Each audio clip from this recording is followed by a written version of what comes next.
look at this awesome new video from Covington, Louisiana. We are seeing the water many feet high. It has virtually uplifted this barn, and it's just floating away. And the problems are going to continue not only in this area, but well inland.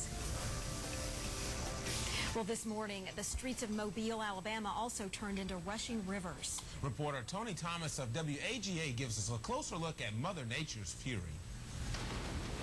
A citywide curfew is in effect here in Mobile as Katrina continues to roar through. Several streets in the downtown area are under several feet of water. This area we're standing in now, just 3 or 4 blocks off what is normally the banks of Mobile Bay. City officials had feared there would be a strong storm surge and it would flood much of this area. Their fears have been realized. Tens of thousands of people are without power today.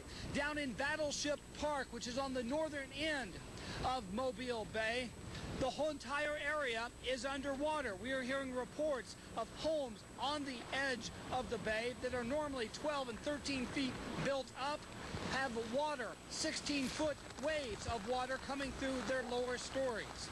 Authorities here hadn't worried as much about the wind, although we have received hurricane force winds throughout the day here.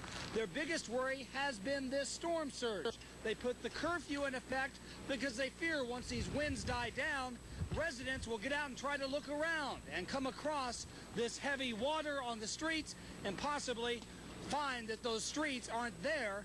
They've been washed away. In Mobile, Alabama, I'm Tony Thomas. Now back to you. Thanks, Tony, for that live report. Just devastating video out of the Mobile Bay area. Who could imagine a storm surge quite that high? Now, of course, when you have hurricanes, you also have tornadoes, and we are seeing plenty of those today across eastern Mississippi, Alabama, and Georgia. Now, let's bring in our severe weather expert, Dr. Greg Forbes. And Dr. Forbes, we just had a report just a little over about 40 minutes ago now out of the Laurel area of a 110-mile-an-hour wind gust there along Interstate 59. How long and how much further in can we expect these 100-mile-per-hour winds to go?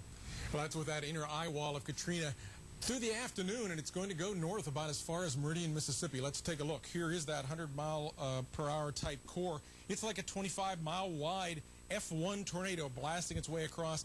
A lot of damage to mobile homes, to weaker structures all across this area. Then the 75-mile-per-hour wind gust probably will extend all the way north to Tupelo. Wider area of 60-mile-per-hour gusts. All of these areas, of course, will have extensive power outages as well. Let's take a look at some of the other impacts of Katrina. Torrential rain. We've already had some reports, southern Mississippi, of about a foot of rain, 5 to 8 inches, spreading its way up into the Tupelo area, heading off toward areas just to the west of Nashville between now and tomorrow. This will cause some flooding. Why? Well, because down in areas that have had this 8 to 12 inches, they could absorb 4 inches. It's been more than they could take. You get farther north, though, look here with the flash flood guidance, how much rain before it floods. It's only in the 2 to 4 inches. So even though the rainfall rates are going to gradually decrease, so will the amount that the ground can absorb. Now, Katrina's weakening a little bit. A few hours ago, it had a well-defined eye. That is filling in just a little bit still, though. Hurricane winds with that. Occasionally some lightning in that eye wall. Most of the lightning in those outer rain bands. That means definitely with all the strong winds aloft, we can get tornadoes today. This band that's in the Georgia-Alabama border working its way for this evening and tonight up in toward the Atlanta area, from southern Alabama up into northern halves of Alabama as well. Tomorrow we'll have some tornado threat in these yellow areas farther off toward the north and east. So very dangerous storm here as we see Katrina pushing off to the north. Now let's switch sources very quickly here. We'll see we have in these outer rain bands 1, 2, 3 of them now, all with Red County shaded tornado warnings. Areas southwest of Montgomery there, Monroe and Wilcox counties with tornado warnings. Then we have Pike County, Coosa County and Talladega County, and finally just across the border from Georgia there, Chambers County. These storms are all moving off toward the north-northwest at about 50 miles per hour. So you may not see these tornadoes coming. They could be embedded in rain, and they're moving very quickly. So if you get one of these tornado warnings, please heed them. Christina, Kevin? Thank you.